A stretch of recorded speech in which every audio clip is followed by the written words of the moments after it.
Tu sais, c'est important de ne pas t'arrêter au premier refus. Il faut savoir persévérer dans la vie. Et les personnes qui réussissent le mieux sont celles-là qui vont persévérer, persévérer et persévérer encore jusqu'à ce qu'une porte leur soit ouverte. Hello, hello! Pourquoi est-ce que je te le dis? À titre de courtière hypothécaire, je suis très bien placée pour savoir que ce ne sont pas tous les dossiers qui fonctionnent. La plupart, en fait, fonctionnent. Dieu merci d'ailleurs.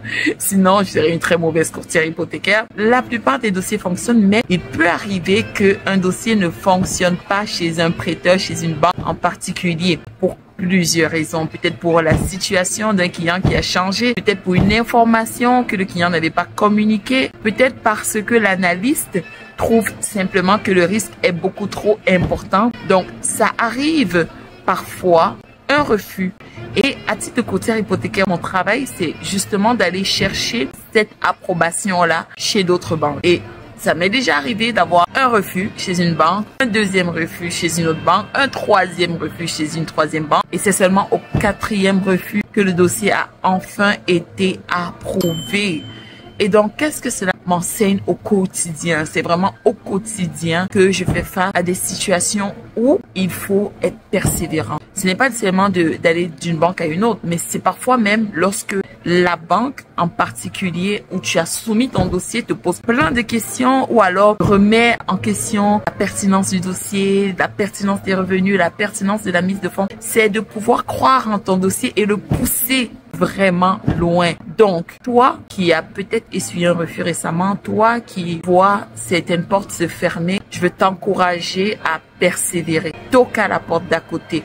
Va chercher des ressources, améliore ton projet. Et c'est ça aussi, il faut savoir se remettre en question. Parce que lorsque un prêteur, par exemple, me dit « Oh, je ne veux pas embarquer dans ce dossier », je ne vais pas simplement reprendre le même dossier de la même façon et aller soumettre un deuxième. Peut-être qu'il va encore dire non. Il faut se demander, mais qu'est-ce que celui-ci n'a pas trouvé d'intéressant? Qu'est-ce que j'ai mal présenté? Qu'est-ce qu'il n'a pas compris? Et améliorer avant même d'aller voir quelqu'un d'autre. D'accord? Et parfois, c'est peut-être que tu n'as pas mis suffisamment d'explications. J'ai un dossier aujourd'hui qui a été accepté. Le deuxième prêteur a accepté. Le premier en particulier, bon, on s'essayait parce qu'en fait, il faut connaître quand même les conditions des prêteurs, leurs critères, leurs caractéristiques, le genre de dossier qu'ils aiment. Donc, pour le premier prêteur, on savait qu'il y avait des chances qu'il n'accepte pas, mais vu qu'il avait un très bon taux, on s'est essayé quand même.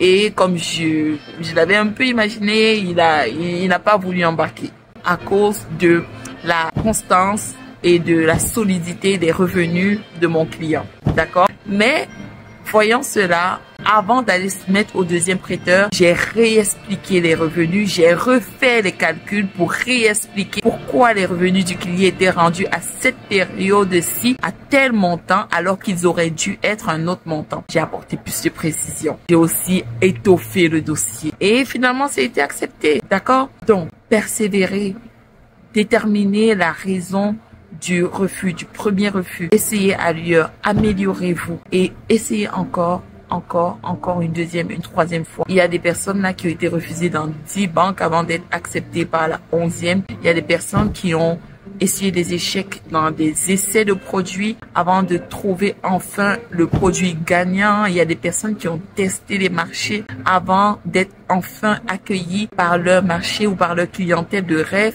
Il faut essayer parce que de toute façon, si vous n'essayez pas, il n'y a aucune chance de réussite.